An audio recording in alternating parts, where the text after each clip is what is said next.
Midlothian, Wednesday, September 18th, 2019 at 7 p.m. Roll call, please. Trustee Caveney? Here. Trustee Crowley? Here. Trustee Gillis? Trustee Ivan? Here. Trustee Killily? Trustee Kreis? Here. Mayor LaRue? Here. You have a quorum. Please stand for the Pledge of Allegiance. I pledge allegiance to the flag of the United States of America and to the republic for which it stands, one nation, under God, indivisible, with liberty and justice for all. At this time, I'll open the floor to public comment. If you would like to be made a matter of public record, please stand, state your name, and use the microphone, please. Carol. Do you want my name and address? We got you. I would like to report what has gone on with the driveway next door north. On 3/28/19, the 6th District Circuit Court in Markham, Illinois, ordered the driveway fixed. On or about 5/22/19, the driveway was dug up. It was repaved on or about 5/24/19. I could not help but hear the men say the driveway was about as thick as the foundation wall. It is dug up and gone. The driveway paving is no longer on our property. It is away from our fence. There no longer is any paving along her garage. This will probably help. Thank you, 6th District Circuit Court, for work done. Thank you to the building department for doing their job under this court order. Carol, let me stop you there. Yes. I'm very aware of what happened at the court. You sued the village. It was adjudicated fully in the court of law, and the court did not side in your favor. The driveway was done by the homeowners on their own volition, and as we will no longer be talking about this matter has been adjudicated and closed, and the board does not want to hear any more about this matter.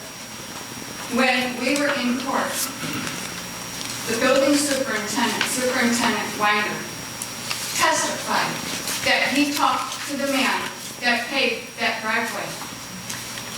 He had everything to do with that paving, and that man testified in court.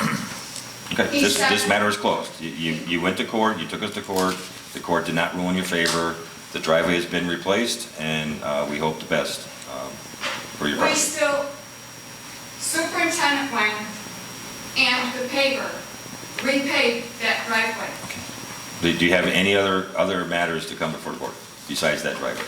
They left flooding like this in our front yard and all the way to the back. Our fence sits in flooding water. We have a waterfall of water draining and flooding our yard in the back.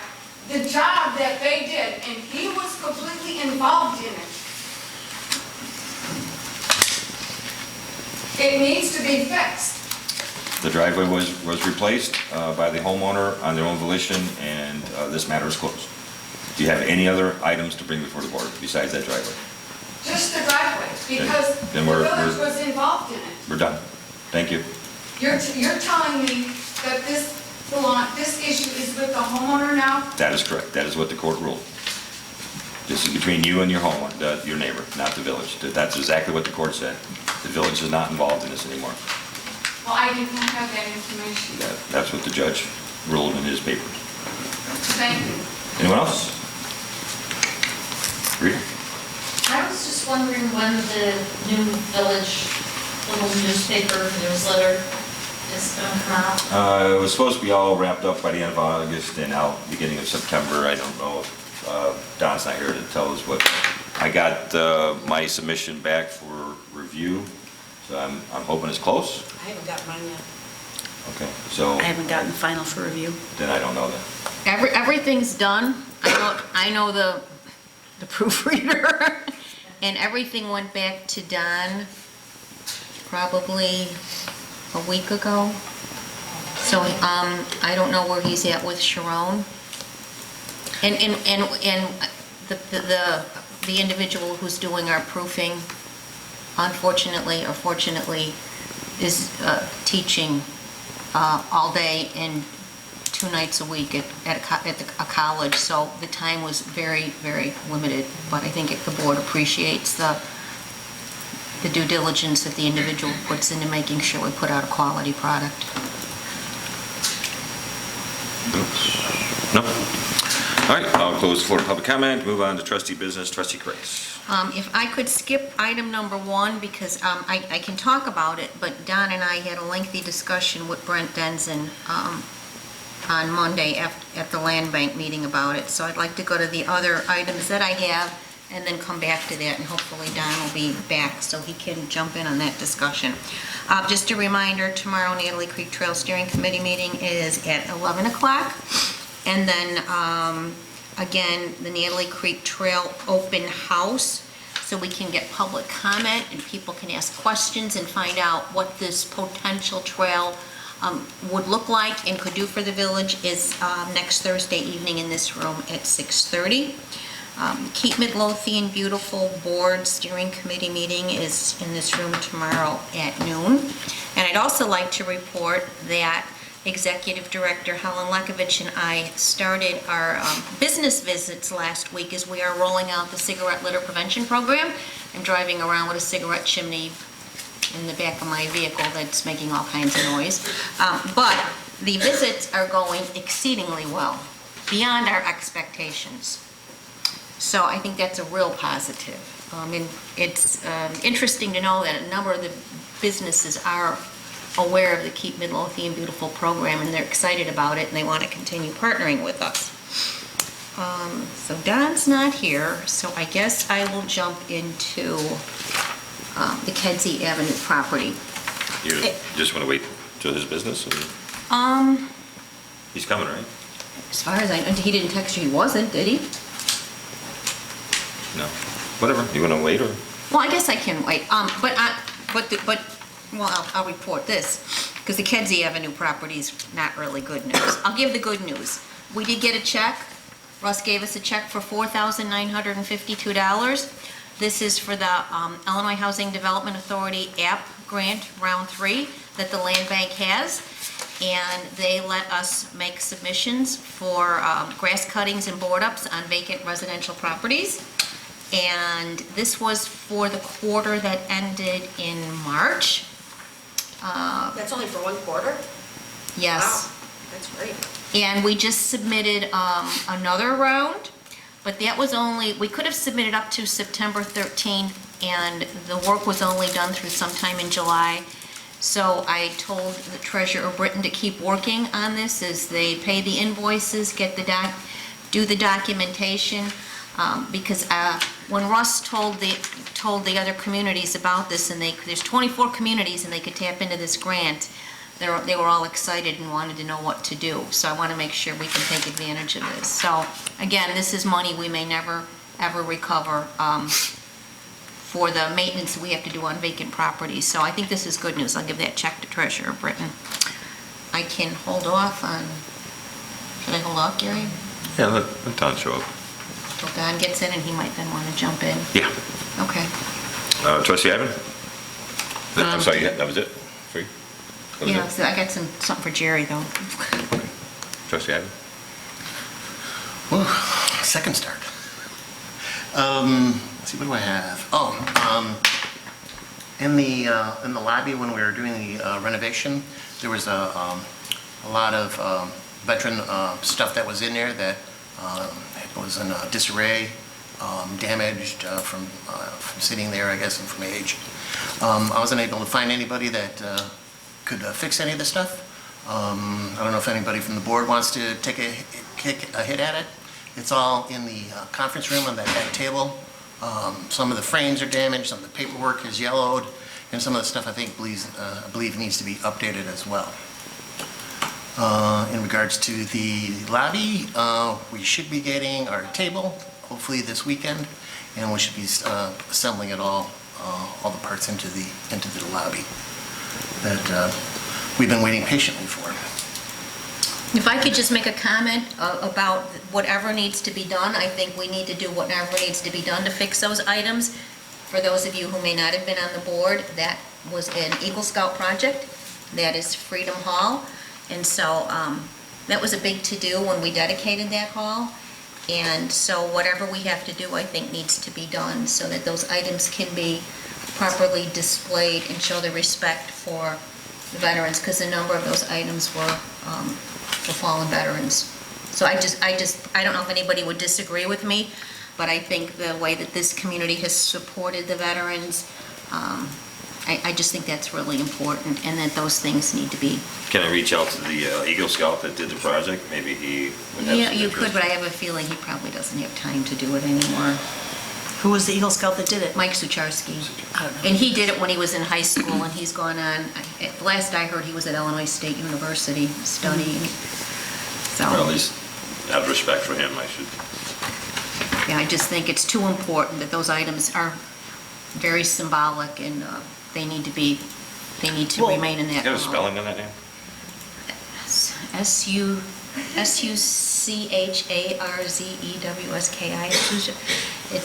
I'd have to look it up, email it to you. So Yeah, email it Carol, to you me. said it was Can find picture out frames that were broken. Can we just buy new picture frames and reframe the items that are in those Like I frames? said, they have to be all updated and cleaned up. If it was just picture frames, I think I could have taken care of that part.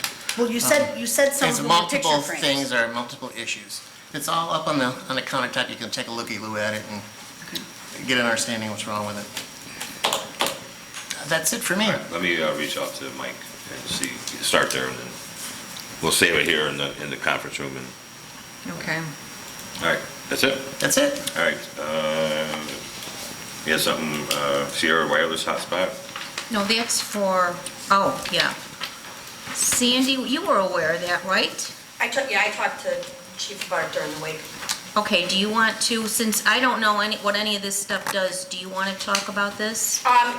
Yes, one of the things, the problems that the fire department has been having in their ambulances is I don't know a lot about the fire department and how it works, but from my understanding is the ambulance connects to the hospitals and transmits information to the hospitals.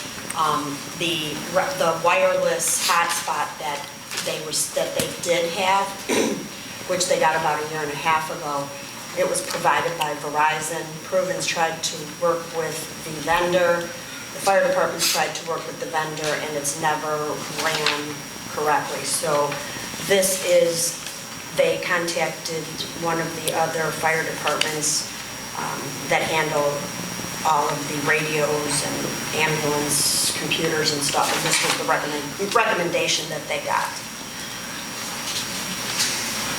The attached. So they're looking to spend about $2,600, a little over almost $2,700 to replace those so that they can get the connection up and running. So this could be on the consent agenda? Yes, and it is. Yeah. It's actually on the agenda for approval. Oh, is it approval too? I didn't see that, I'm sorry. Then I'd like to make a motion to approve it. I'll second.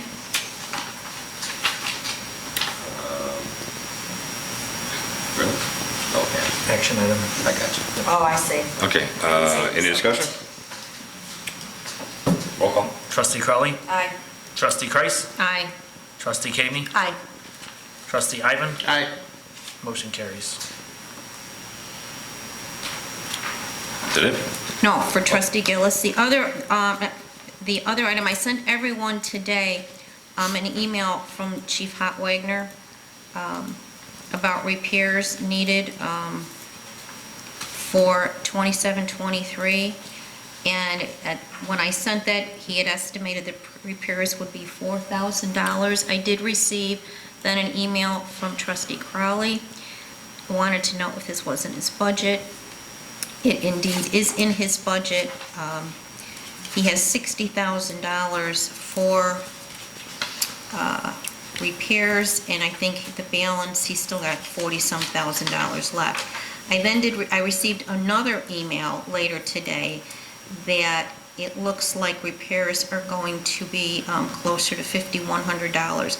But does the board have any problem with us approving this next week as an emergency and letting him go ahead and get these repairs done? I have no problem with it. Yeah. Okay. I thought if it was stuff like this, it was just kind of a courtesy to let us know, but as long as it's in the budget, it's just giving us a courtesy. I didn't think we had to approve it. I think the dollar amount reaches the level where we should probably approve it. And he's always been very transparent about that. I agree with you saying, but like, just the dollar, once it goes over 5,000, then. Yeah, Right. that's why I asked the question, because I thought we were. I thought it was under 5,000. Yeah, I did too. No, I just said, he just sent an email this afternoon, and now the repairs look to be around $5,100. Sorry. Okay. So, anyway, I will tell him to go ahead, we don't want to have this thing out of service.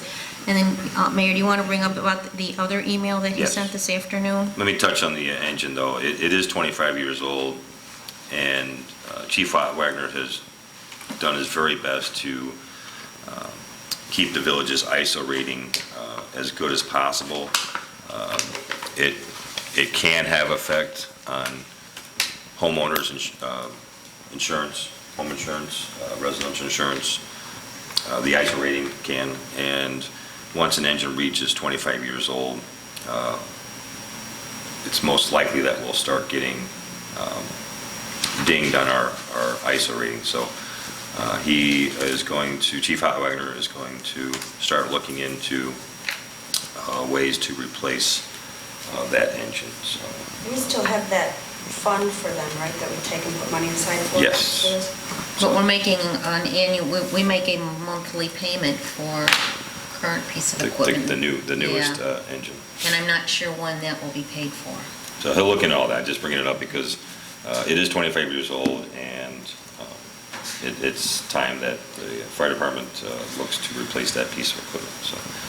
The other email, Bremen High School reached out to Chief Wagner to ask that our paramedics cover their home games. It's only 4.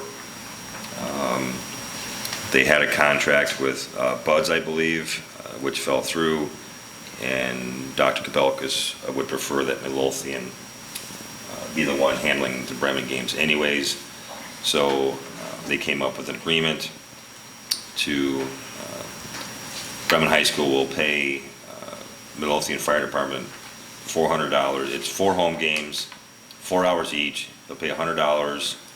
The right to check, right to the Village of Midlothian, and then we'll pay the paramedics a check out of that. So the village will make a little money to cover the cost of the use of the engine, of the ambulance, and then also pay the employees to work it out. So unfortunately, Friday is the first game, and we didn't have a chance to get this all ironed out and put before the board, so that's what we're trying to do it now.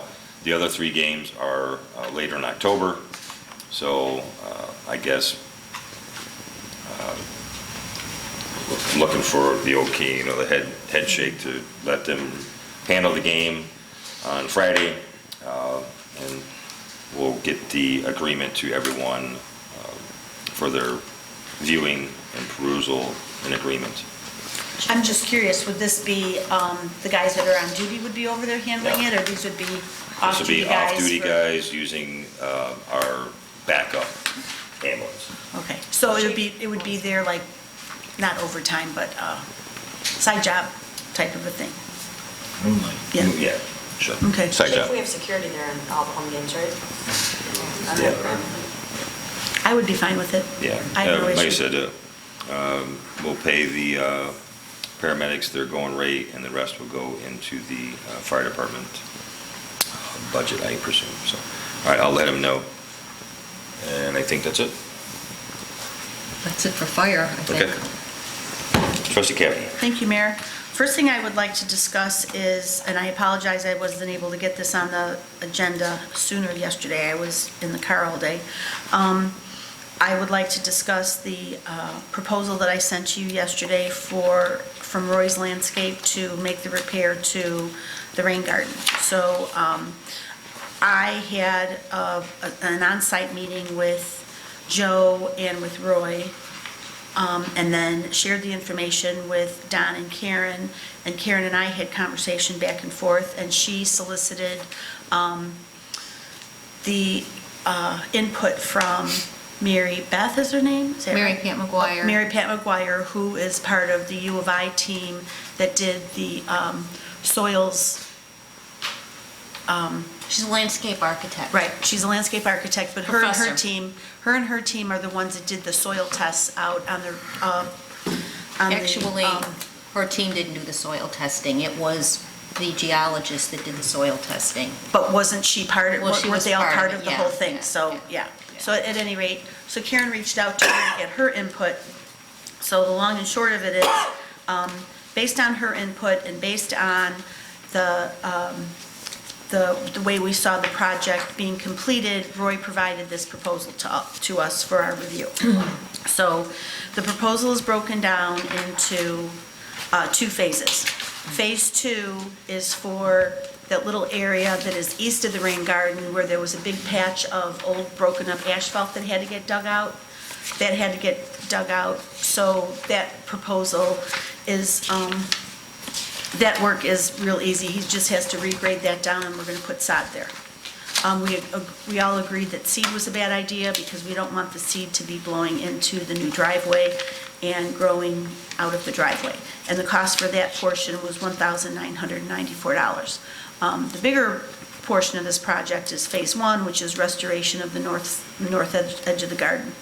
So Roy had proposed 3 different ways that we could finish the job, but regardless of if we pick option 1, 2, or 3, we still have to do the preliminary work that was outlined in steps A, B, C, and D. So the preliminary work will cost $4,070, and then option 1, which would be to install 112 feet of limestone riprap, would be $3,070. Option 2 would be 112 feet of granite cobbles, which would be $6,138, or option 3 would be to just backfill that whole area with dirt, the required dirt mix, and then backfill it with plants. But we had talked about not putting in typical rain garden plants, that seed. We were talking about putting in plants that are more ground cover plants that wouldn't seed. So we wouldn't have the problem of that seed blowing into the driveway. So you can see in the email that I sent to you that I give a recap of what the cost is for each option. So option 1, which is the limestone, it would be $9,240. Option 2, which is the more expensive stone, would be $12,308. Option 3, which is the plants, all plants and dirt, would be $11,264. So, And this comes out of the and national... this should be paid for out of the National Fish and Wildlife, is that correct, Karen? Well, we do have funding available, but if I could interject, are you done, or did you have something else? No, this was just up for discussion, so I Okay. wanted to bring it up for, Okay, I too have been out there with Joe and Don, and my opinion is, I think we should let Superintendent Sperry figure out the best option. Because he's got to do the maintenance out there. But I am against putting any more plants in. Helen and Chris have been digging out plants right now and transplanting. Because what Joe had proposed, they've got to widen some of that to do this work, and I think we just need a rock spillway. And I really think we need to defer to Joe. They're digging out those plants. We're going to lose a lot of plants. And they're trying to transplant them. They just put a few out in front of Kristen's office in Public Works, but they're putting them in the islands. And I don't think we need any more plants. That rain garden just continues to reseed itself every year and expand, and the last thing we want is any more plants. I think we are done. We get the rock spillway in there with the edge, whatever Joe decides with Roy, and we call it a day. That garden is overgrown as it is, and I just don't think, they're taking plants out. I don't think we need any more plants. well, the purpose of the plants was not to add more tall-growing plants, but you have to remember that when Roy does this edge, there's going to be some bare spots along the edge. And what we're trying to prohibit is we're trying to prohibit any of the seeded plants that are there now growing into the bare spots. So if we backfill that with this ground cover that won't seed, the ground cover will take over and will push those plants back. That was the idea of putting those plants in. So as far as the spillway goes, also in trying to develop the plan for getting this edge finished, I had conversation with Jeff Egergen, who was the engineer, and he had advised me that we are required pursuant to the grant for the rain garden itself to have a 10-foot spillway anyways. So the idea was, and so I asked him, I said, if we wanted to expand it and have the whole entire length of that edge be rock spillway, would that be okay? And he said yes. So that's where we came up with these options. And I'm not pushing one option over another. I'm just bringing these all up because these are options available to us. So If I could just, for legal purposes, add something into the mix, I guess it would be to agree with Trustee Kreis, at least on having the superintendent approve this process. We've had plans for having a pathway through that rain garden. Currently, that parking lot does not have a curb, a wheel barrier. Just for legality's sake, there's going to be people coming from events, consuming alcohol, driving in a parking lot in which we may have pedestrians in an adjoining recreational area without a curb, and that is always a concern. if you read the quote from Roy, it includes putting parking bumpers along that edge. Okay. There will be parking bumpers Okay. there, and they're going to be glued down. And that's included in the preliminary work, regardless if it's option 1, 2, or 3. And I don't disagree with Karen. I'm fine with letting Joe pick, but just as a matter of course, and as we've been talking about, and just like with any other project, we have to bring it forward to the board with different options and with the different, costs for these plans. So that's why I wanted to bring this to everybody tonight. But I would be in favor still of doing some sort of minimal planting. Once the edge gets clipped and they put the rocks, they finish the trench, we still are going to have to backfill some of those bald areas and some of those blank spaces with something. And that was the reason why I had asked Julia if it was possible, rather than putting in seed or putting in any other type of rain garden plant, I asked her if there was some sort of ground cover that didn't reseed itself that we could use to fill in those spaces. And that's how she came up with this idea of whatever it was, petunias or some sort of grasses or something. So just wanted to bring it to your attention, and and I shared all this with, Joe has all the same information, so. So whatever option is decided will get paid out of the Fish and Wildlife It grant? should, but it's expiring in October, so the work has to get done. That's why I think my opinion is, I just don't think we need any more plants. I think that garden it hasn't been maintained properly. We've had volunteers do. Why do you think it hasn't been maintained properly? I just think it's still full of weeds, and Don, you've been out there, what do you think? There are some weeds around the border of the rain garden, which is going to be normal, Karen, but as far as the inside of the garden goes, I've been out there a couple of times with Julia over the summer, and she's indicated to me that the garden is performing the way it's supposed to perform. And there's not anything that we could do about a lot of the weeds. They pick as many weeds as they can, but this is not a horticultural rain garden. It's a prairie-style rain garden. And that prairie-style rain garden looks exactly the way it's supposed to look. So- I really think we should defer to Joe. I'm not a proponent of any more plants. I think we've got enough out there. Again, Chris and Helen are trying to relocate plants. And maybe Roy can come up with something with some kind of mulch or something there, but I'm not a proponent of the plants. Well, as you know, the mulch is not going to stop the plants from coming in. It's not going to stop the weeds No. because they've blown right through the 3-foot mulch ring that was there 2 years ago. And So- we've talked to Joe about that. He's aware of and that's what I'm concerned about. Don and I talked to him about the operations and maintenance and keeping plants as far away from that rain garden, or from the parking lot as possible, so that we don't have plants growing out of the parking lot. Right. Yeah, originally I thought that the ground cover would help on that regard on that edge, but then I went home and then I looked at my own wife's garden at home and saw milkweed growing in the ground cover, so nothing's going to stop. Nothing's going to stop, ground cover or anything is going to stop that garden from expanding. It just isn't going to happen. Any native plant is going to expand to the edge of that. and- Right, but the purpose of the ground cover, of using the ground cover, is that that's the type of plant that doesn't reseed itself. So that was the reason for putting that on the edge. Well, I understand that, but the native plants will still take over there. Well, Let's see what Joe has to say.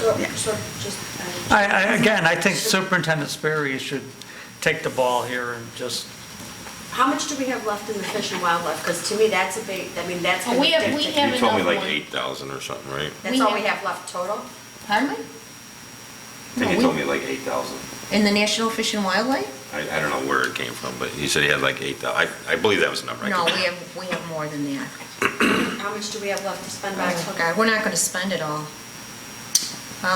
The grant was $150,000, and IGIG, I used up every penny for IGIG, and I submitted 70 or 80,000 to National Fish and Wildlife, and now I've got another bill I'll have to submit. That was some more work that they did for the parking lot, and then this, but we won't spend it all. But I'm just trying to be practical about it, because I know maintenance, and I have ground cover at home too. I have a ton of native plants, and I have ground cover, and I have to be out there constantly pulling the ground cover, because in some areas, the ground cover has taken over. Yeah, Okay. I don't have any idea of what ground cover takes over or doesn't. My bigger concern is that the parking lot starts having flowers come up through it. Yeah. right, and that's the reason why we wanted to put low-lying ground cover there that doesn't recede, hoping that the ground cover would push itself would grow itself into the rain garden where the dirt is and push back some of those other plants, or at least hold some of them at bay. So, but if you want Joe to make the decision, that's fine. The next thing I have for you, and this is something else that Joe and Roy and I discussed, was Roy had brought up possibly the need to possibly have the driveway sealed. And so I had also reached out to Jeff with regards to that, and I asked him if he did confirm that those bricks are definitely bricks that can be sealed, and it won't impair the permeability at all. Would just help, I guess, keep the driveway cleaner, or when we do need to clean it, it would help. So that's what this bill is here. I emailed this to you this afternoon, but it was really late. I got it late this afternoon. So you've got a printed copy. The cost to seal it is $9,040. So, and Joe has that also. I got a question here. I'm just bringing you the information. Why I'm would just you saying. seal a holy driveway? Parking Pardon? lot. It's a Just- holy parking lot. No, not the slits where the water goes through, the bricks. No, the Yeah, bricks. So why would that be? I can't imagine sealing the bricks in that type of parking lot. It just, Well, it is done. I've done some research, and I need to do a little bit more. That's what's recommended for that type of block. How often do we have to do that? Well, yeah, that would be my second question. Well, I did some preliminary research, and I need to reach out to the manufacturer of those bricks to find out what they recommend.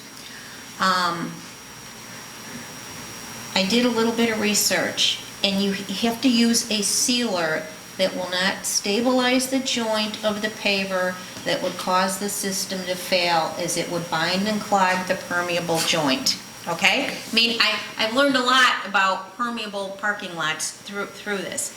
Also, some manufacturers require waiting 1 year after the install to allow, and don't ask me what this is, efflorescence to escape. That's the white dusty buildup on the Powder, bricks.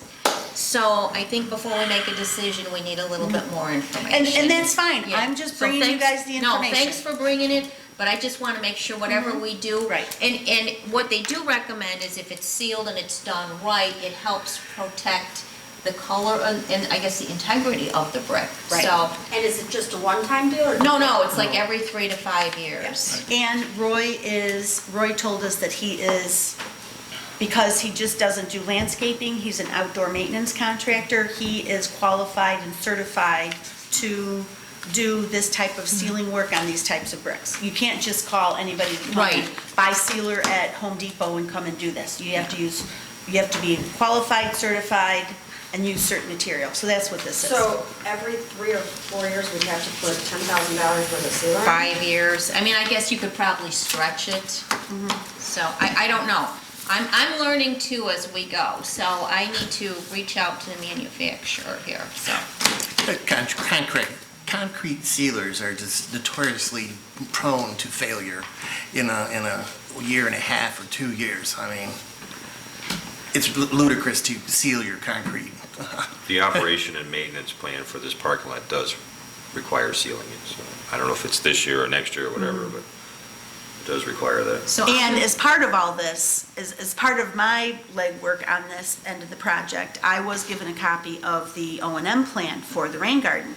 And much to my surprise, that O&M plan requires that the rain garden should be looked at on a monthly basis, and we're not doing that right now.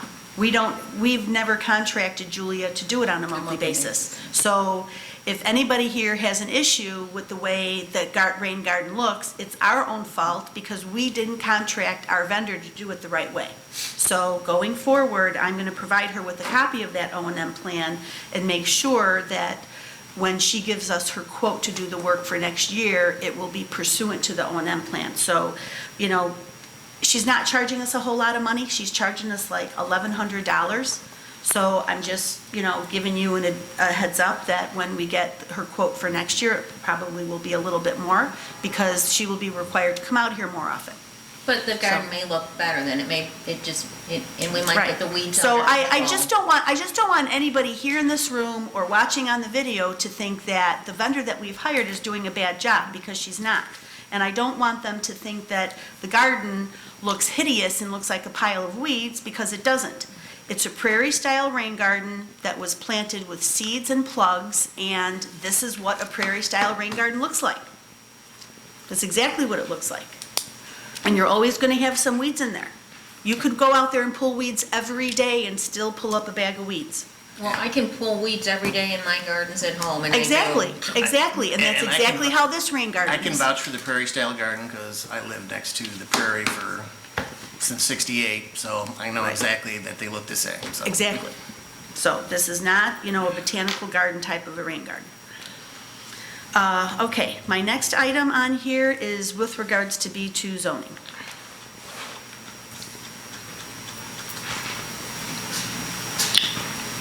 And Superintendent Weiner is going to step right in and discuss this with me. That's why he's here today. So, well, first, let me just say, you know, our hope this summer was that we had a college student who had expressed interest in working with the village on an internship type of a basis and wanted to work with us on correcting some of our zoning issues. However, that did not come to fruition. So Superintendent Weinert would like to make use of our part-time code enforcement officer, Karina, and have her work with us on trying to resolve some of these zoning issues during, you know, the fall and winter months when property maintenance is a little bit slower for her. She'll have a little bit more free time and will be able to devote some time to helping us with taking care of some zoning issues that we face. So I'll let Superintendent Weiner take it from here. Good thing it's paid salary. I'm going to make No. this quick. You conducted a village comprehensive plan. You did a survey in 1999, which was the start of this plan, and then you went all the way up to you adopted it in 2001. One of the subjects that came up was to have a downtown district, which you then made a B2 district, all right? And this is supposed to be a vibrant downtown area. Well, part of the problems with that was that cited in the comprehensive plan was the architecture downtown and parking. Well, in 20 years, it hasn't changed. The downtown was not supported, even though the survey in 1999 said it would be. and we still have the same downtown, which is not fully utilized. All right? So now we have a problem here with the B2 zoning district and also the R5 zoning, which was your downtown multifamily, multi-use residential district. It was actually supposed to be the R5, it was supposed to be your village center family residential district. So what I did here, just to make it real easy, is I printed out the business district definitions and the residential district definitions, and also the charts about what's allowed in the B2, B1, B3, and also all the residential stuff. No, this is in addition to that. Too much to include, and you'd be trying to read the board docs, little screen, you wouldn't be able to see this stuff. All right?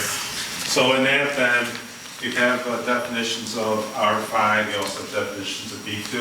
You also have charts in there off the zoning code that show you what's allowed in the B2, B1, B3, and also the residential districts that are in there. And the thing is that we needed to put the zoning back to what it was.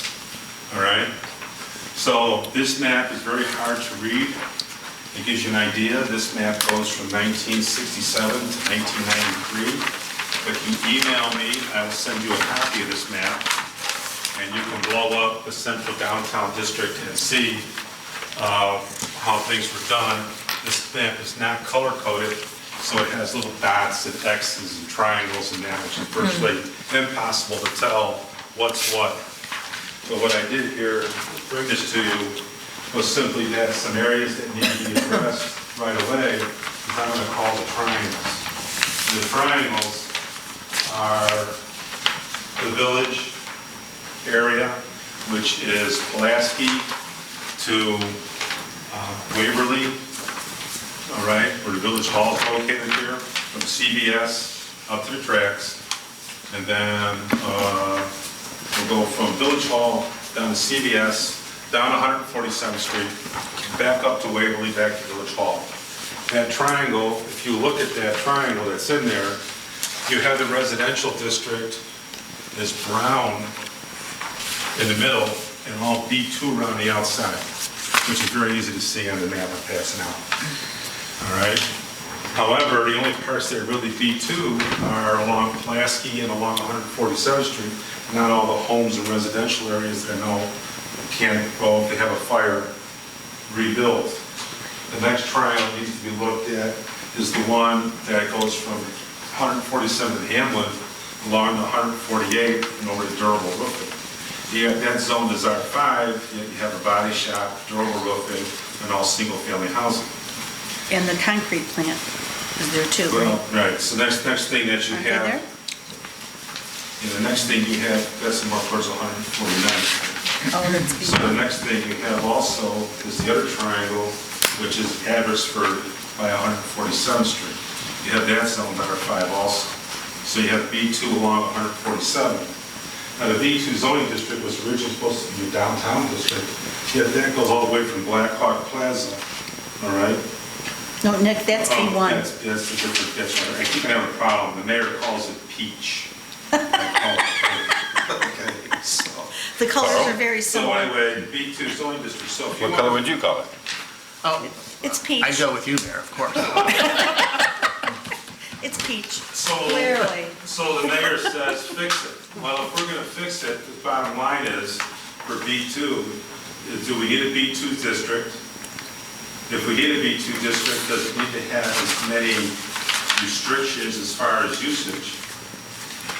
And then if we're going to change the zoning back, let's just go, I want to call it right here by Village Hall, across the street. You have that zone B2. Should we put that all back to single-family residential, because that's what's there? And some of those are zoned R5. And then you got R5, right, which is along 147th Place. And those are all single-family homes. So that idea of making them a center of the village, downtown district, is something different. It's not working out really. Okay, that doesn't come to fruition. So what happens here is, do we zone that back to the way it was? So, I might be totally way off here, and please, tell me if I am.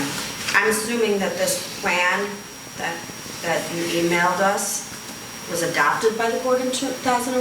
That was the Camaros plan. Right. So what we're saying is that we want to unadopt that plan and make it all go back? No, I'm not saying that. What happened is in that plan, one of the areas that they took out was that for the village's comprehensive plan, they wanted to have a central business district. And that central business district was right there at 147th and Pulaski. Part of that was to have businesses of a certain nature and multifamily housing or townhouse condos, whatever you want to call it. Well, Like the that hasn't downtown hap- Tinley Park. Yeah, that hasn't happened, having this downtown area that was envisioned back in 2001 when this was passed. So this, I haven't read through the whole thing yet, but this plan covers more than just the downtown district. Covers the whole village, but one of the areas it addresses is the They downtown area. created a village center Created a district, village zoning. Yeah, this the B2, Sandy, was a newly created business district. It didn't exist before. Right, so if you look at the old map. Right, 18 years ago we're talking about? Yeah. So 20 years ago. So if you look at the map that I gave you, the black and white map, at zoning, when you blow this up, if you send me an email, I will send it all to you. If you look at some of these zoning requirements for business excluding taverns district, business including taverns district, that's on here. We don't have those type of districts. Yep. Okay? We now have B1, 2, and 3. Before they had, and that's just for business, and we have R1 through 5. Right. Back in the day, it was class A through I. It was initial, it was the alphabet. Right, you would have single-family Yeah. residential and multi-family residential. So even though we have to go and do occasional lot here and there, and we can start doing that, right? The bottom line is when you want to start doing this central district here, what do you want to do? If I could just, I did not realize until the superintendent sent me the comprehensive plan that is dated 2001, that our plan had been that old. All of the issues that the superintendent raises is something that cries out for a updating of the comprehensive plan. Typically, comprehensive plans for municipalities last 5 to 10 years, while they're set for long-term plans to effectuate things for a quarter century or more. The factors that go into what makes boards make their decisions with regard to comprehensive plans changes substantially every 5 to 10 years. And based upon what the superintendent has said, and I think what every board member has seen, is that 2001 comprehensive plan is going against the grain of several things that have been initiated and that have changed in municipal development. That plan goes back into the heyday when you had mixed uses with, on top of each other, commercial on the bottom and residential's above around train stations. Well, Forest did it, Tinley Park did it, everybody was doing it. Midlothian is fortunate enough to have a train station. We implemented that same kind of downtown area, centered around pedestrian use.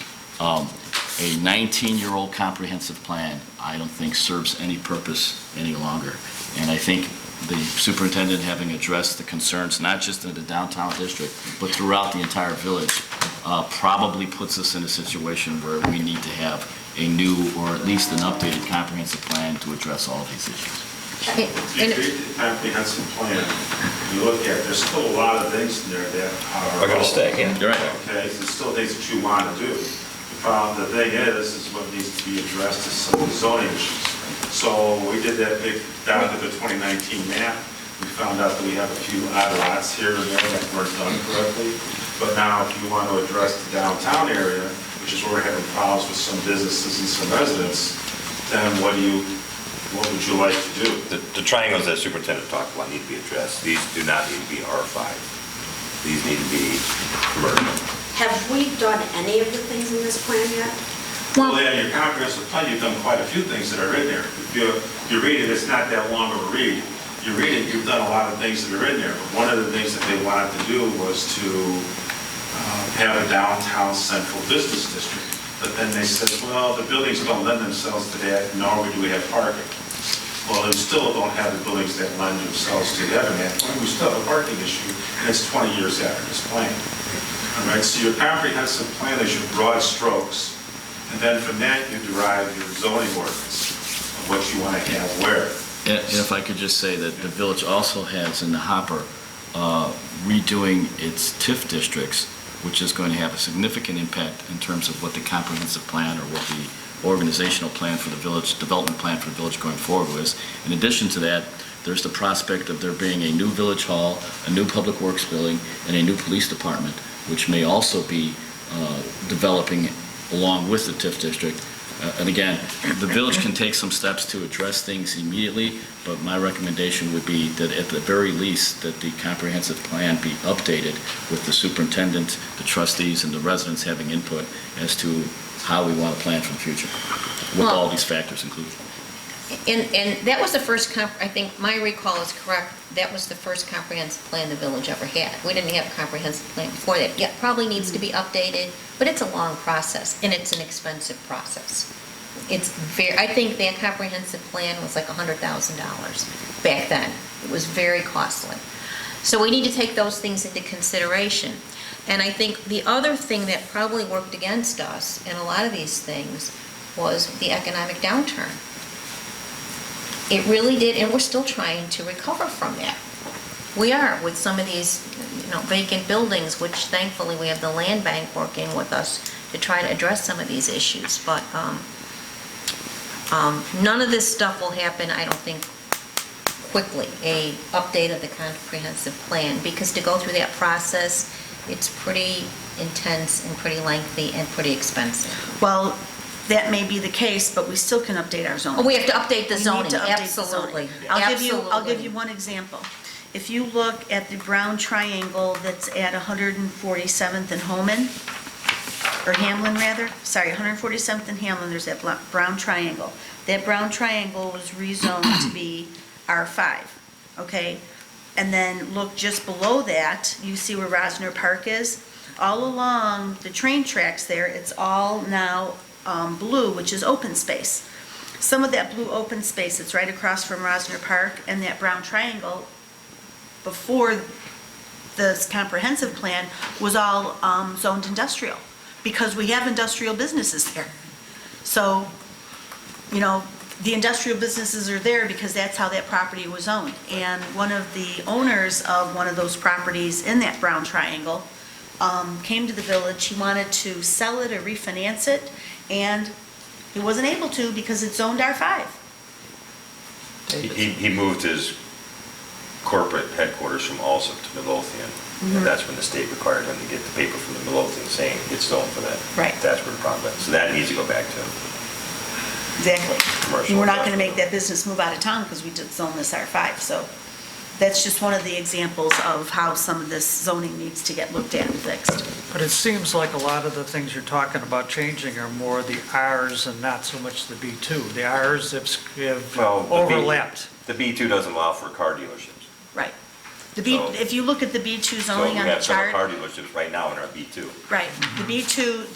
The B2 zoning was more restrictive because the village was trying to, Eliminate car dealers. well, no, I don't think eliminate car dealers, but get the car dealers out of the downtown area and maybe have them go to more arterial areas of the village. They didn't want to have them right in our downtown district, but we've had these car dealerships in town for 30 years. And that's the key point, trustee, is that the board needs to make a decision as to whether they want to have the future of the downtown area include these used car dealerships, because otherwise it becomes a matter of every 6 or 7 years, we zone them in, we zone them out, we zone them in, we zone them out.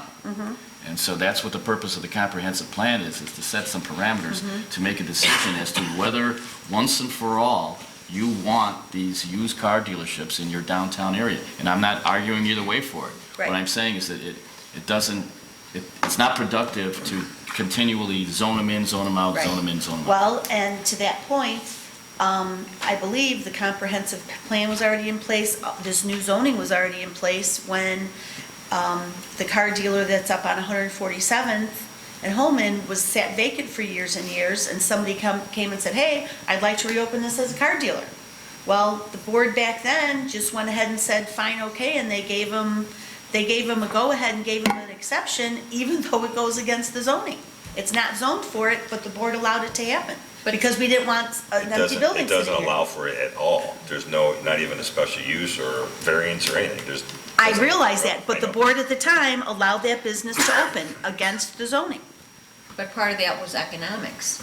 Well, I understand that, so that's the tough question that we are faced with now, is what Attorney Valdez just said. We have to make the decision, because if we decide we're gonna stick to this plan and we're not gonna change the B2 zoning at all, then when that car dealership decides they don't wanna be there anymore, and I don't know, the business is there, I don't know if they're renting the space or if they own it, I don't know anything about that.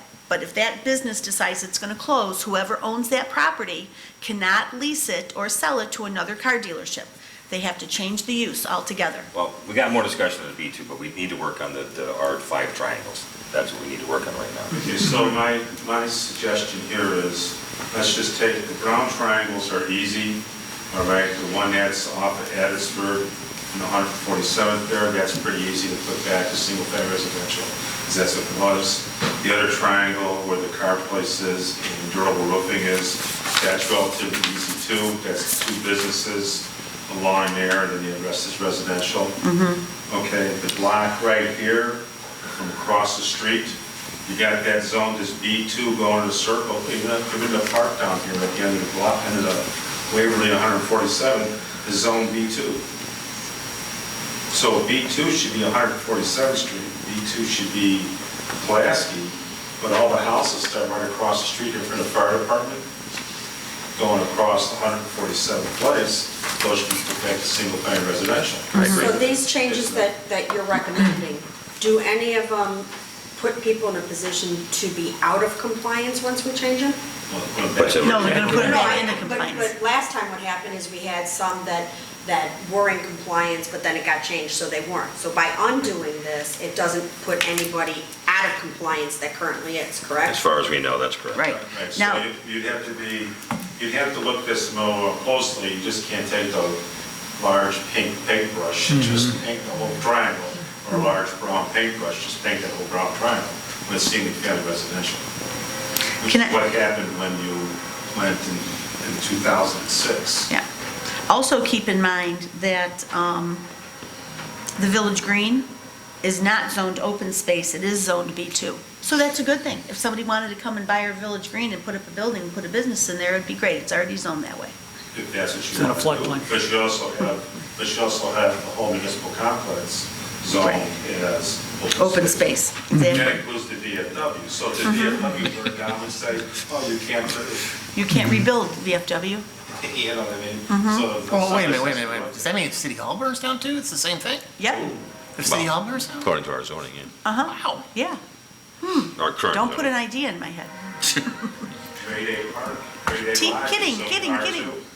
Strike that from the record, please. Grade A live Okay, can I- is also zoned R2. Can I ask one question? There is a block of brown, I believe these are the apartment buildings over by St. Chris between Karloff and Keystone. Right. Was that block always zoned R5 for multifamily?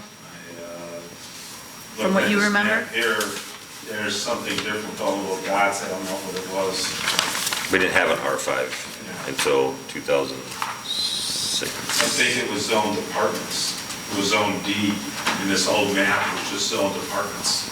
Okay, all right, so then the zoning for that has not changed. I just wanted to make sure that that didn't change. It looks like you're right, Nick. Okay, That so was you can on work on apartments. Well, R5. I need everybody's input as far as we want to do, so any email, you want a copy of this black and white zoning map, that's fine. I did put in there the comprehensive plan, you can read that for the broad strokes and see what the vision was at that time, which is still, believe it or not, pretty relevant. It's just the downtown business district is really not. My big concern would be causing the same problems that other people have now for new people. That would be my big concern with this. That's- Making sure. Yeah, the direction is to make these changes to not. Not do that. So that, Correct. if somebody's in compliance by changing this, we don't put them out of compliance. Correct, and that is not the, that's not the So point of then I have this. to work with the village attorney here because we're not talking about zoning one property, we're talking about rezoning a dozen at a time, 2 dozen at a time, whatever happens to be one of these triangles. So So we'd have to do that and work through that to find out what our process would be as far as notifications, and hearings, and everything else that we have. Yeah, map amendment. Okay, and then the maps and all that. So any input, as you think about this, would be appreciated. We're not going to start this right away. We'll wait till we go to, no longer have to worry about grass and weeds. And then we can start doing onesies, I call them around here, where Scribner's Error Park that we have up over here, where's that, Central? Millard. Where's the park that we no longer have zoned as a park over here, zoned R2? I really don't. Oh, that's, Waverly Park. Waverly Park, is it? Is zoned something else? and there's also one parcel that's owned by the Park District. That's, well, it's still zoned residential. Should we leave it that way? Well, they Even though should- it's owned, I mean, I think it was donated to the Park District? Park? Scout Park? No. No, it's over It's an by- empty lot up here in Gary's neighborhood. Oh, dear. Central Park, Yeah, 143rd, Yeah. 144th. Central Yeah. Park. So all these lots like that, we can address at the time. The Thompson All right, neighborhood. to put it back to what it should be. All right, it's kind of help straighten this map out and then straighten out the downtown business district. You just need to decide as the board, do you want to leave the B2 and as restricted as it is? Or what do you want to add or delete? I actually like the idea of a B2 because it's pedestrian oriented and walkable, and I think, I just like the idea of that, to try to have more pedestrian, because we have a train station, you know, and I think that, And we got the new sidewalks, and we got the planter boxes, and, you know. and people tend to, and we're hopefully gonna have more connectivity with the Natalie Creek Trail, and, you know, and studies have shown people that either bike or walk tend to, Be healthier. well, but they spend more money in your businesses, and as we try to fill these spaces, I like the idea of a B2, just because it's more pedestrian oriented. and I would agree with that, but we need to look at what restrictions we have in B2 Right. and look at what's permitted, what's not permitted, and what special uses are. Because maybe, rather than eliminating the B2, maybe we look at What's the permitted. B2 and make the revisions there. yeah. So I would ask you all to please read the comprehensive plan, study both of these zoning maps, because I'm going to keep bringing this up every 2 weeks. No, Oh, yeah, this will be the dead horse was a that we joke. beat again. I think that was sarcasm, Kathy. that was a That's okay, joke. That's okay. And that just- So we need to address this. This needs to get resolved. I do like that idea, though, of changing the, keeping it B2, and then maybe we just have to Change the chart. change this. I think we Exactly. talked about this a long time ago, and years ago. Well, we also briefly discussed it a year or two ago when we updated, you know, when we did the other zoning project. So we need to address this. Okay. And that's all I have. Thank you, sir. Moving on to Ma'am? trust. You said thank you, sir. Thank you, ma'am. I was thinking ahead, sorry. Got it. Sir, Killey, trustee Killey. Okay, we have We want to go back to the kids. 3.5, I'm sorry. We go back to the Kedzie property, trustee Oh, yeah, Price. yes. I wanted to Sorry. wait till you were here to discuss sorry. the I'm Kedzie sorry, I was Avenue All property. right, Kedzie Avenue. Kedzie Avenue. Let me find my notes. So Kedzie Avenue, the judge granted a demolition order last Thursday, correct, Superintendent Weiner? You were lucky enough to be in court again with Caitlin Sherrill. So, but unfortunately, that really is not, I mean, we got a demolition order, but it's going to be very expensive to demo that property. And I don't know what the numbers are, but we don't have that kind of money to go out and demo it, because even if we did, if we demoed it and we put a lien on the property, and then we tried to foreclose, you know, we know what are the chances of us getting our money back. So Don and I were at a very lengthy land bank meeting on Monday. So after the meeting, we asked Brent Denson if we could talk to him about this, and you know, Brent's always thinking outside of the box. So there's 3 pins there. The one pin is the empty lot to the south of the building. The taxes were sold at the 2019 scavenger sale, likely to the Cook County land bank, but sales results have not yet been fully processed. This is information that Caitlin Sherrill provided. The pin that the building sits on appears to have had taxes sold in December of 2015, which means the tax certificate is likely void by now. Minimum redemption period is 3 years. Then the other two pins are the parking lots to the north of the building. Those taxes were purchased by the Cook County Land Bank in 2017. The village received notice of their petition for tax deed. The petition for tax deed has its first hearing November 20th. So we talked to Brent about what would be the best path for this property, knowing full well, even if the building was demoed, there's still $1.5 million in back taxes on this property, okay? So, Can I just add, so you said the two pins to the south were sold? no, North. to the north, The parking lot, the big parking lot. To the north? to the north. Were sold to Cook County? No, Or no, were purchased no. by County Cook Land County Bank. Land Bank? They were purchased by the land bank, but by the Cook County Land Bank. You're right, Cook County Land But Bank. that's a whole, none of this stuff happens fast. No, I understand, I'm just trying to. Okay, visualize this? Yeah. Okay. Okay, so how many pins are there total? 4. Okay, so the two pins to the north, which were the parking lots, were bought at the scavenger tax sale by Cook County Land Bank. Then what Right. happened to the other two pins? The one to the south was sold at the 2019 scavenger sale, likely to Cook County Land Bank. Oh, we And don't then- know yet. No, we don't know yet. South. And then we got the pin that the building sits on. And okay? that one probably expired, because Right, that was sold in right, 2015. right. Okay, So, got it. so we Thank talked you. to Brent about, how can we approach this property to get it, redeveloped, to get it on the tax rolls? And I don't think, we're not gonna be able to do it without the Cook County Land Bank. So he said, we probably need to have a conversation with the Cook County Land Bank, who would have the capacity to purchase that for the tax certificate. But then this was another whole multi-year process for them to get the judicial deed. It'd probably be, looking at how long it's taken for the two parcels to the north, it'd probably be a 2 to 3 year process. So, he said, I said, well, could you facilitate that so we could maybe have a call with Cook County Land Bank and with Russ and try to figure out all of us putting our minds together, the best path forward. And he said he would, but I haven't heard back from him. So if I don't hear from him in a week or two, I'll email him. And he is cognizant of the fact that there's all of these property taxes. And I said to him, 2 years ago, I met with these realtors who represented the bank that owns the properties to the north of the two parking lots where the houses were demoed.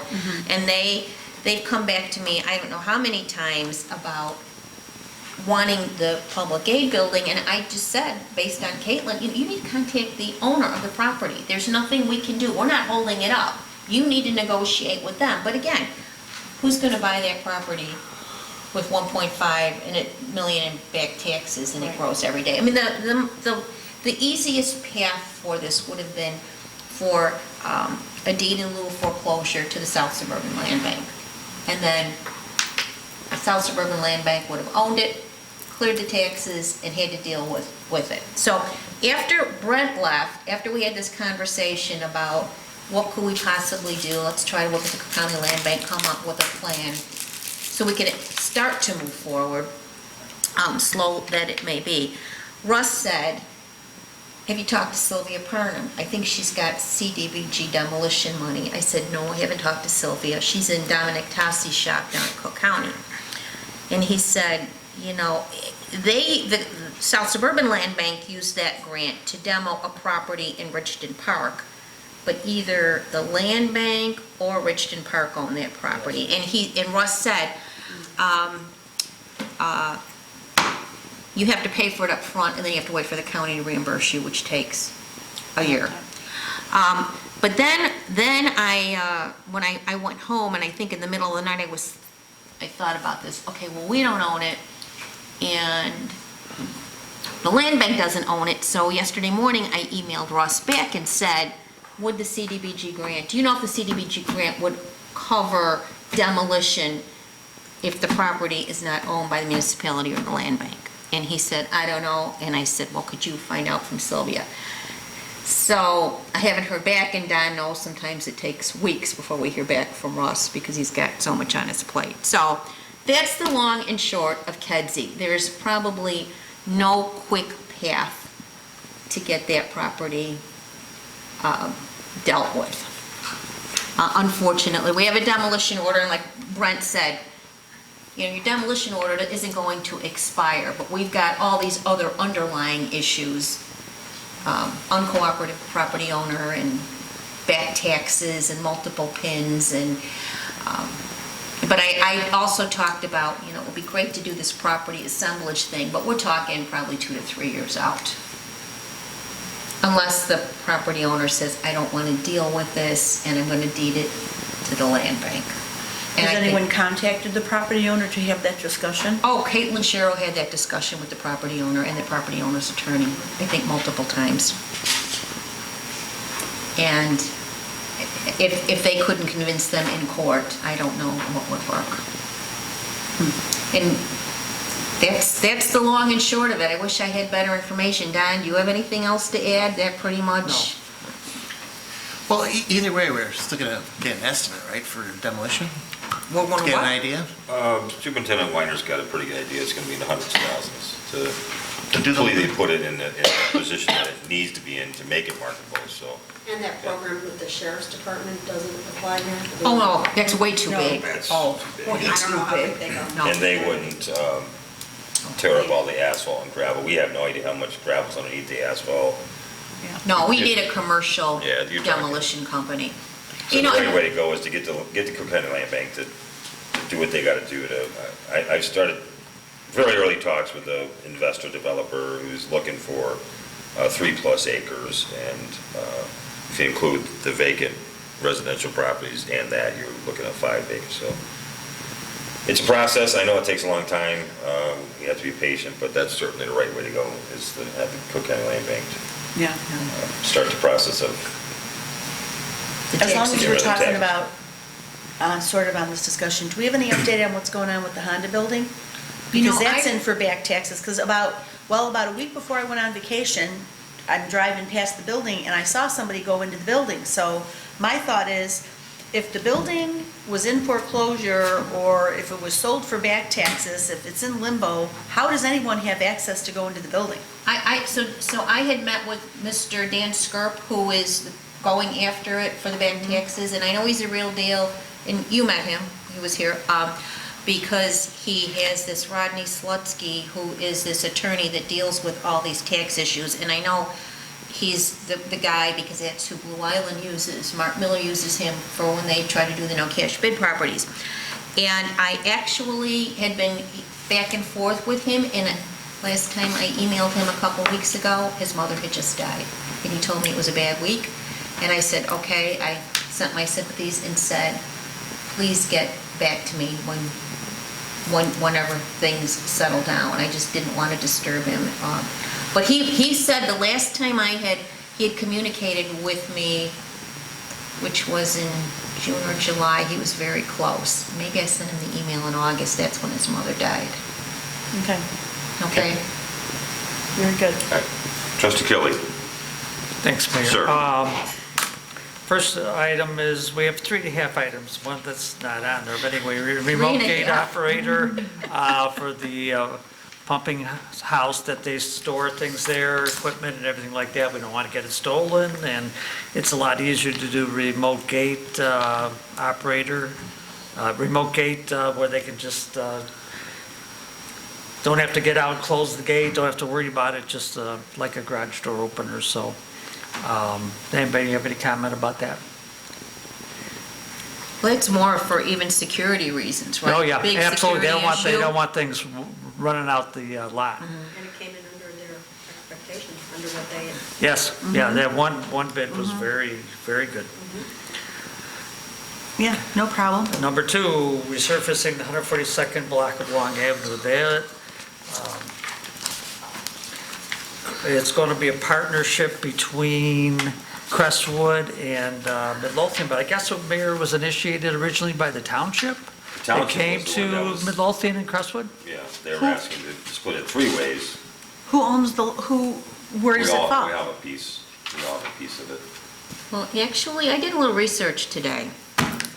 Because I noticed that the thing was made out to Bremen Township. Let me find my notes.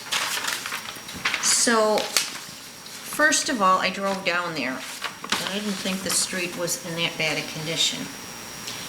But the second thing I did then, I looked up every pin on 142nd and Long. And there are 1, 2, 3, 4, 5, 6 pins.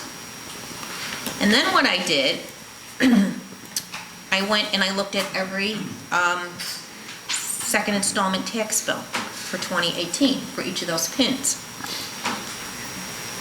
On the pins to the 2 southernmost pins are owned by the same property owner.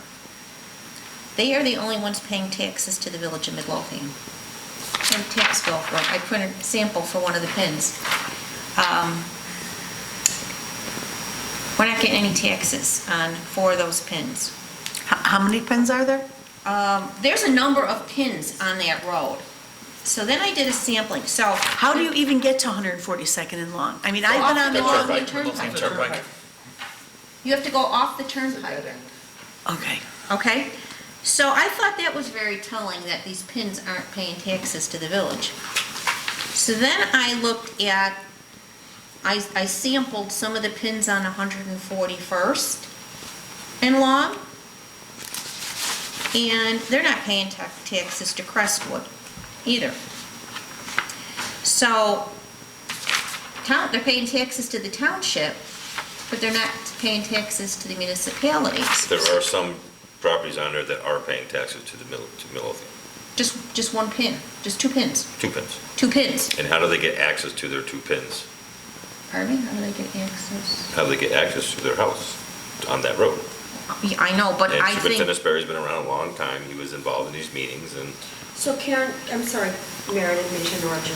Are you saying that there's 2 pins that are supposed to be paying taxes, or are you saying? no, they that are out to the of- village.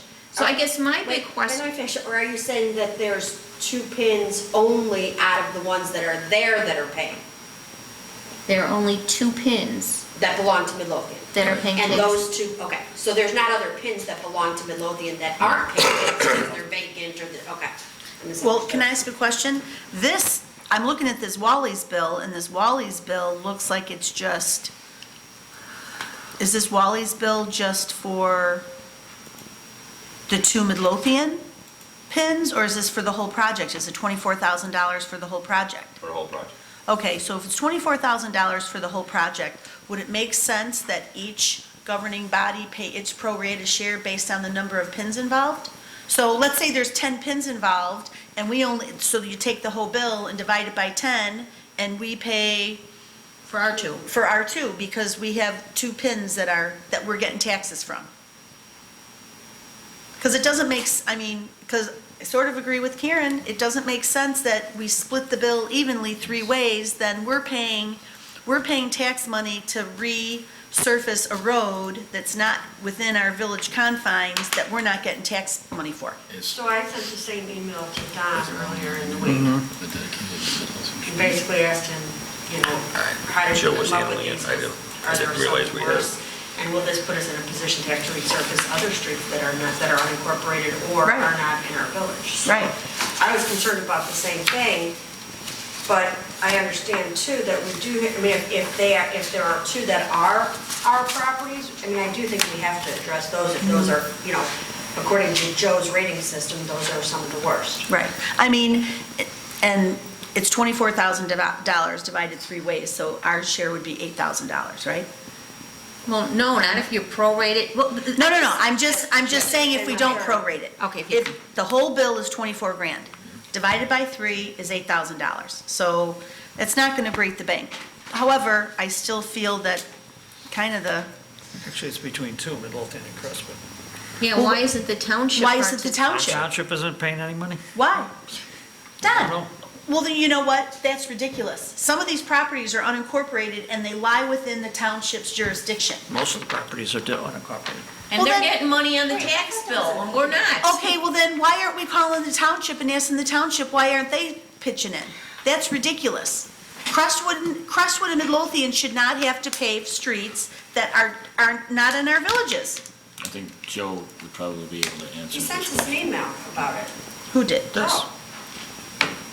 this, He No. met with Crestwood and the township about this project. Okay, why is the township not participating? I understand they've got millions of dollars in their street fund. Why aren't they using it to pave their streets?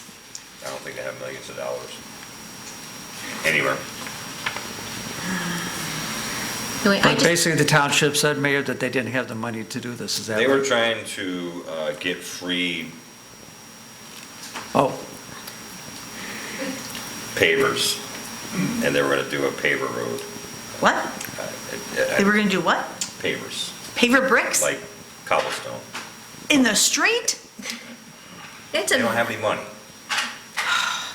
Then you know what? Then maybe the Joe's township just shouldn't asking that- exist. To assist the Midlothian residents, that we pay $12,000 to get that road done. That's been needed to get done for a very long time. I would like to see a copy of the township's books and records and prove to me What? that they don't have $8,000 to pay their share of this bill. But they agreed to maintain the road, plow and salt in perpetuity, so I don't know if that makes sense. Including our two pins that lie in Midlothian? The whole stretch of lawn area. And maybe over time that pays back their $8,000. I think that's ridiculous. Superintendent was- Sperry is the one that brought this to the board. You guys, I mean, he's the one that should be having this discussion with the board, not if it was. I am not throwing Joe under the bus on this. He I'm works not either. very hard. He may works- not be aware of this. I mean, I sat there today and I looked up all these pins. He's been around for a very, very long time. He's acutely aware of what Long Avenue is. I asked Joe again by email today, because I went over there and looked at it, and I'm not a public works superintendent, so Joe was vehement about that condition, that that road was very bad. And I would not disagree with Joe. If he says it needs to be done, Right. I'm not going to dispute, Right. not going to dispute Joe at all. Right. But I just think it's absolutely, I can't even think of the right word, ridiculous that the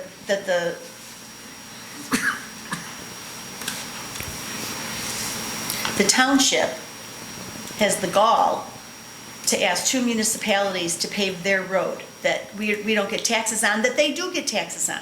Right. It says here, Road and Bridge, Bremen. Yeah, they're collecting taxes to take care of that. They should be ashamed of themselves.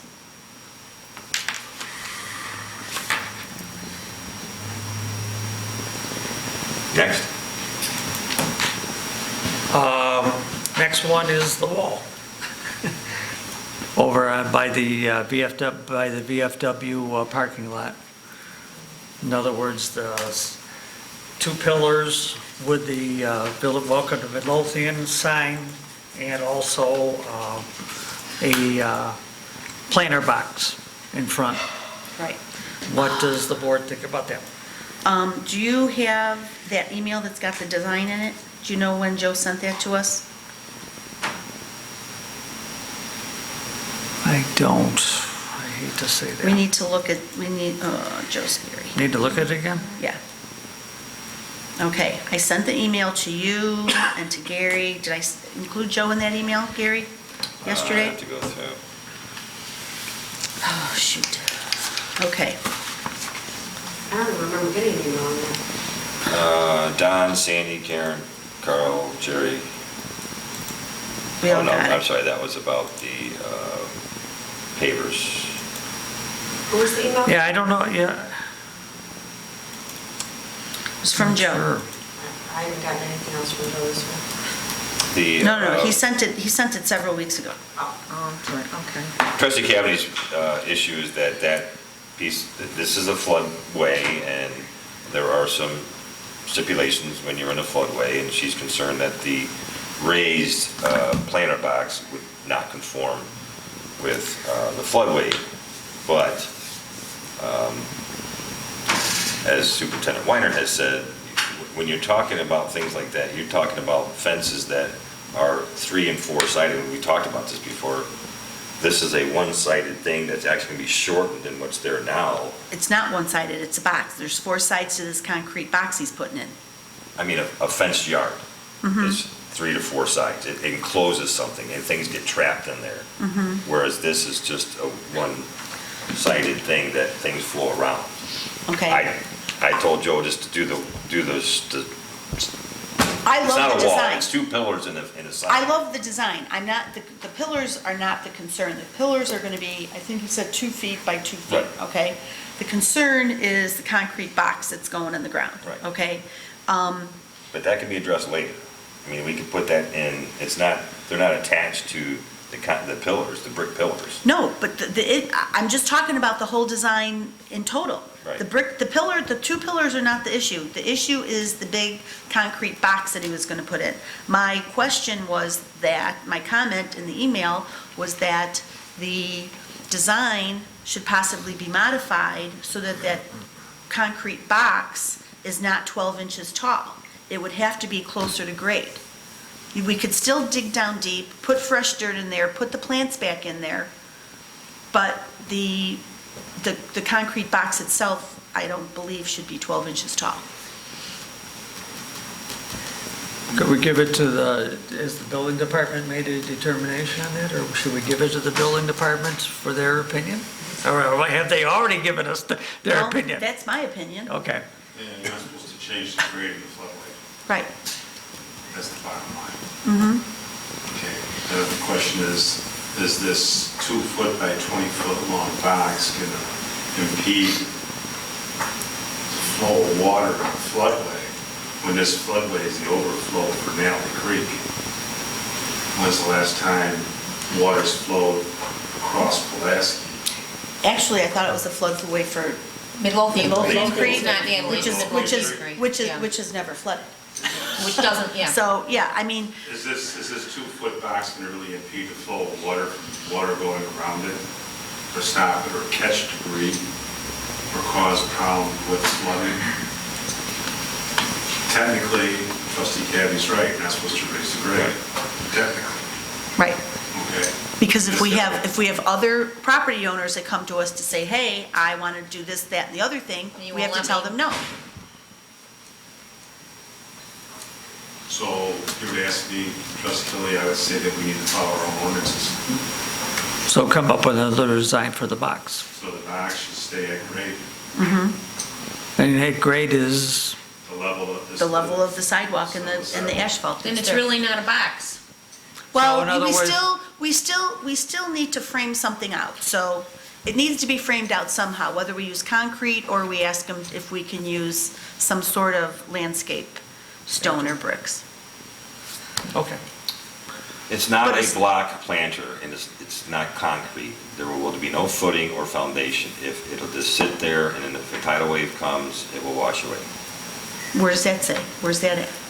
I'm giving you the information that was given to me about it's not a built-in-the-ground Oh, block then planter. what is it? I thought it not was on going to the be a ground. concrete It's box. sitting on the ground. It's just a block planter that's sitting on the ground. So it's not, Dug in. it's not Okay. dug into the, Okay.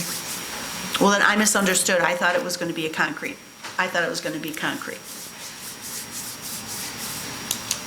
But I can't find the email with the plan in it, because With that what in had- it? Huh? What are you looking for? I'm looking for the email that Joe sent us. He forwarded us an email that came from Roy's that had the design.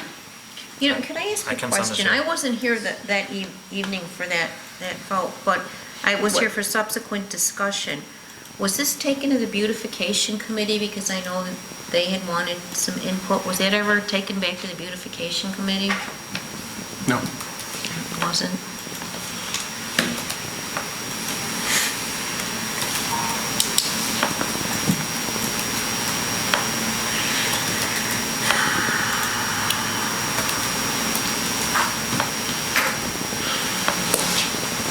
Superintendent Sperry will be able to give her a better description of what's actually going there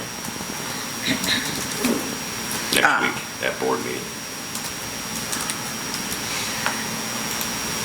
So, get a better description, if it's satisfactory, we'll have it up for approval for the board meeting?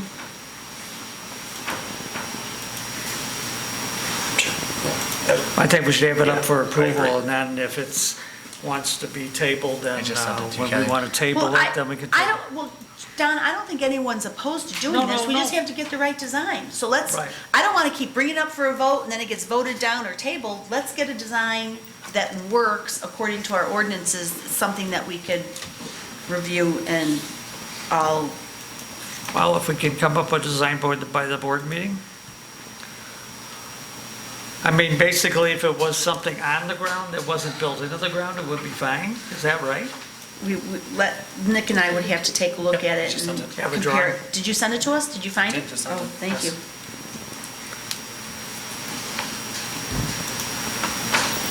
Thank you, Alan.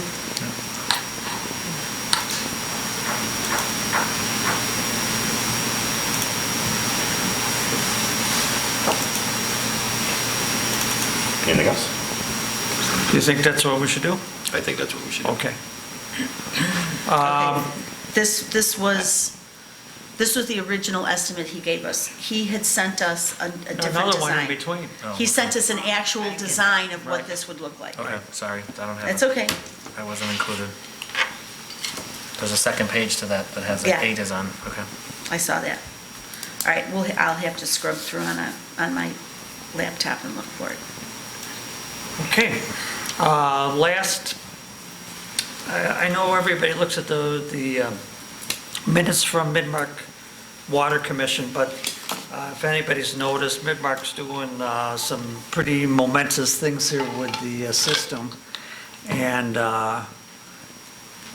it will entail some large costs. And, I wonder if the board would want to hear more about that from Midmark, if anybody has any questions about it or any comments. Because the system is old. It has to be brought up just like our water main system is old. And it's going to entail expense to try to find out where the problems are. It's going to entail expense to try to line them. It may entail taking out a bond issue because it will be pretty costly to do that. Maybe some other supply issues there that have to be dealt with, Yes? When we do a little more research on it, which we're doing now, we want to invite anybody who's interested to come to and listen to what we have to do. This all started with Julie, who goes along and tells you where water main is at in case of a real disaster or an emergency, which would mean we might lose our supply to the water for whatever reason. Exploded or fire or something. We have a lot of people in Midlothian and Markham that rely on water to do a lot of things. So this is all foreseen for the future. We need to locate the water main which was put in the ground in 1969. And it's drifted, it's got leaks in it, it's been covered by other leads, other wires, other pipes, and we would have no idea where it's at anymore. I mean, we've got a general idea where it might be, but it drifts in the ground. And Julie needs a more definitive description of where it's at. So we talked about a couple of issues, and we're still at the talking stage of it, but the issue would be shared by Midlothian and Markham. And if we needed a bond issue, okay, if we had other issues that we could propose to the board, we will do all that. But when we finish researching it before we make any decisions, I promise you that we will invite you to come to a meeting and you can get all your questions answered. I wish I had a better description of what we're going to do, but I'm not sure neither. They talked about putting this little ball down in the water main and let it come from the other side of the canal through Midlothian and into Markham. And it goes down and it tells you where leaks are at, where each bend is at, where it's actually at in relationship to Pulaski Avenue. It's a GPS tracker in there. I don't know what it's got on there, but it's very sophisticated system and very sophisticated price. And that's why we talked about maybe a bond issue. There are a couple other things that we're working on too. That maybe spreading it over 4 or 5 years without doing a bond issue. There's a couple different things that we're doing. So I'd like to get a little bit further before we brought it to you. The things that I had mentioned to you were just feelers. Okay. To prepare you for what's going to happen. Okay, great, And Mark knows about it, so you should know about it, so. great. Thank you, sir. That's all I have, Mayor. Thank you, sir. Trustee Crowley? I have nothing to say, sir. Attorney Valdez?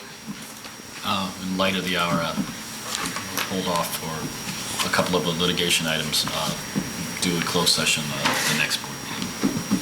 It's nothing urgent. Under my business, I have sent you all the proposed social media policy for the Village of Midlothian a week and a half ago. I had not heard anything from anyone, but is there any discussion on it? Is there any problems, changes? I was fine with it. Actually, I read it. The one thing that stuck out at me, let me find it, my note.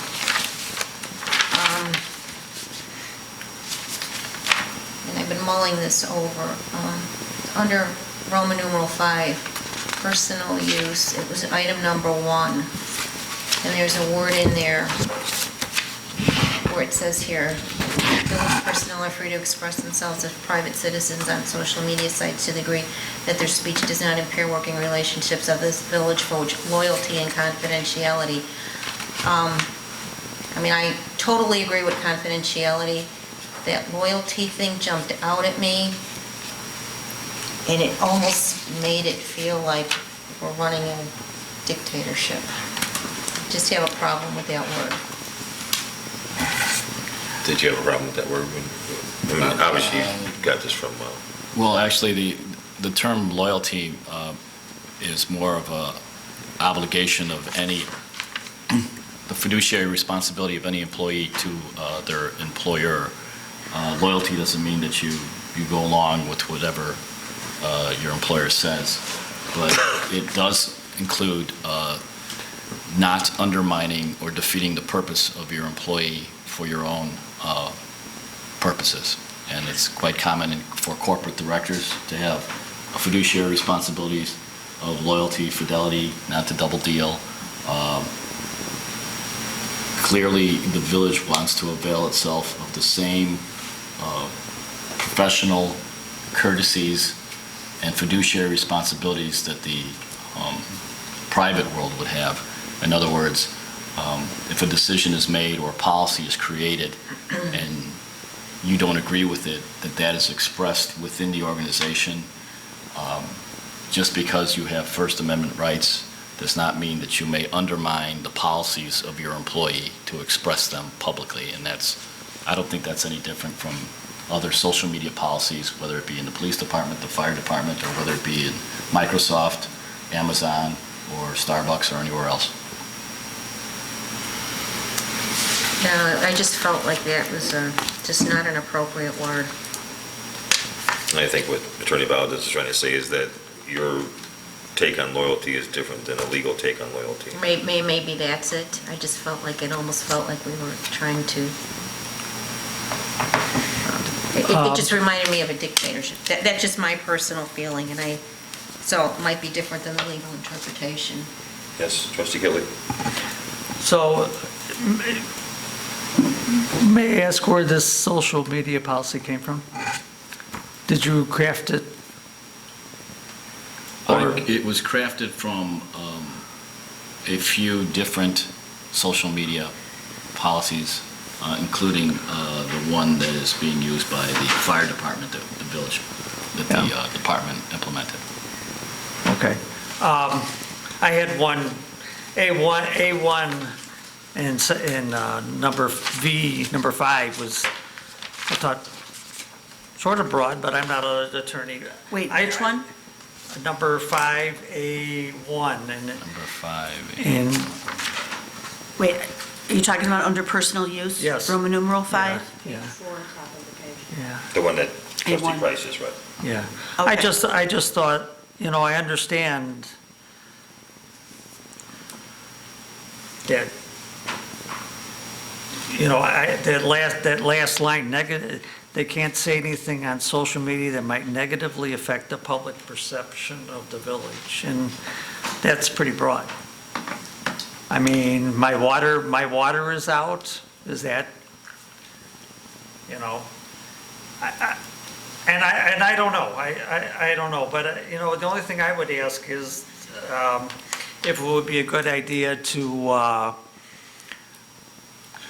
give this to our, I'm sorry. Yeah, I guess to read it, because you're right, both you and Trustee Kreis concerns are legitimate, but if you read it as the whole, the village personnel, it starts off with are free to express themselves as private citizens on social media sites to the degree that their speech does not impair working relationships of this village for which loyalty, confidentiality are vital village interests, impede the performance of duty. So all of that second part, trustee, are the restrictions, I guess.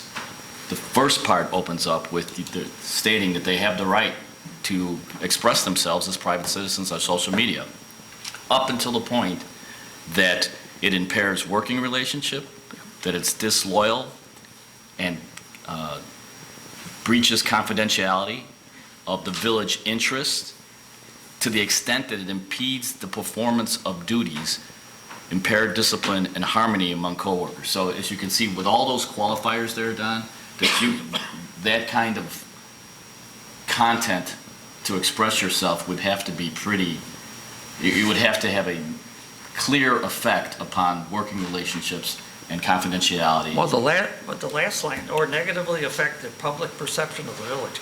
And again, I'm not an attorney, don't claim to be, but I just wonder if it would be a good idea to give this to our, we have IPMG, I believe, who is our attorneys, I think. I don't know, I believe that's who it is. And they do have attorneys that will review policies. Who's for free. IPMG? They Risk are, insurance. Huh? Risk insurance. yeah, there are attorneys from the insurance, that the Okay. insurance people have contracted with. So I just wonder if it'd be a good idea to run that by them and get their comments on them, and if they give us a clean bill of health, then I think we'd be that much more sure that we wouldn't run into any problems. The worst case scenario on this would be that if we run into any discrimination suits or some sort of suits because we terminated an employee based on this policy, or disciplined an employee on this policy, and we weren't on the legal ground we thought we were. I did draft it in the light of the most recent court cases with regard to social media policies, and removed any unlawful restrictions, as well as the fact that obviously union organization and union activities content would not be able to be prohibited, and it's not in the policy. So I did check pursuant to the mayor and a couple of members of the board's concerned that the policy be as broad as possible to protect the village interests without crossing that line and creating liability. Well, and I understand that. I'm not necessarily, I think we have to protect the village's interests, but I think at the same time, we have to make sure that one of those interests isn't that we aren't going to get sued. It might be good just to run that by them, and if they say, hey, this sounds great, then good to go. I have no problem with that if you would like to send it to our attorneys over there. And that's the board's prerogative. That's right. And we can get it on the agenda, if not next week, the week after, for approval. Anything else? So I just want to ask a question. I just have to ask because I'm not quite sure. I think I read this a little differently. So we're concerned that if somebody, I'm going to use my own department, from the police department gives out information that should be kept in the police department, that somebody would sue us if we took discipline against them? Not Not confidentiality. confidentiality, because they have to... Confidentiality is a whole other thing. Right. That's, as far as we know, that's clear cut. Just the last sentence is a sort of a nebulous rule here. I mean, I don't know where it's here or where's the word loyalty is the issue. loyalty and the last line negatively affect the public perception of the village. Those two are sort of like, ooh, what does that actually mean to the employee? The employee should pretty much stay off social media because anything to do with, if they say anything to do about Midlothian, what's going to happen? If I was an employee, I would read that to say, I better stay off social media or not mention anything about Midlothian at all because I don't know exactly how that's going to be taken. And I don't know if that's fair, or maybe I'm wrong, but all I was saying is, if we get a second opinion doctor, we don't have to pay for the consultation. I think that's in our best interest to make sure we're good, that's all. And if they say, hey, this is great, and I'm sure that Nick has done his research too, if they say this is what I know too, good to go. It is possible that they may advocate a more restrictive social policy in response to this. It's possible. They also have to defend this too. So you would be in favor then for a more restrictive? No, I'd be in favor of giving it to them. If they make that recommendation? I'd be in favor of giving it to them and let them see what's going on. Oh, no, but if they come back with a more restrictive policy? No, I'd be interested in seeing what they say. If they say it's good to go, then it's good to go. I'm not an attorney, I'm just asking the question. They say this policy is 100%, boom, done. All right. If it isn't 100%, then we maybe should have a conversation about, well, maybe here's what we want to do, and maybe then they'll see the light. I don't know, I have no idea. Okay. No? Okay. Let's see what else. Make sure everyone comes out to the Bremen Homecoming Parade Friday. Starts at 3:15 at Bremen High School. And it's going to make a loop in the Jolly Homes area. It's not going to cross 147. It's going to stay in the neighborhood with the high school. Saturday, Bremen is having, or Bremen is not actually having it, but there is going to be an all-class reunion at Memorial Park, starting at 11 o'clock. 11 o'clock, thank you. And then we'll be going on into the evening at Memorial Park outside, and then into Radio Lodge in the evening for dancing and music. We talked about Bremen football games. That is all I have this evening. Clerk Moskowitz. Just two items. The first, I received a copy of an email, I think that already went to the fire department and the police department and Public Works, but it is from St. Christopher's regarding their 5K run this year, which will be on October 19th, starting at 8:30. They are planning the same route as previous years. So I told Mrs. Camlin I would share this with the board to see if they have any objections. And Clerk Moskowitz informed me that him and myself will be running the 5K. Thank you, Clerk Moskowitz. Anyone else want to join us? One fast. Well, you know, he's been working out, so he'll kick my butt. No issues? No Okay, issues. we will tell them that's okay. And then lastly, Maria has been working on some minutes, and we will have those sent out in the next day or two as well. That is all I have. Thank you. Next week for close? Yes, I will just, so that you know that we have a settlement agreement coming in on a case that has been outstanding for 2 years, and we'll get you to rule on that, or excuse me, to express whether you think it's okay. Public session, and then you can approve it out. Excuse me, private session, and approve it in public session. Okay. So that's what we'll Make sure Clerk That's Moskowitz. next week? Yes. It'll be closed session for discussion and then public back to open session for approval. Make sure that she has that.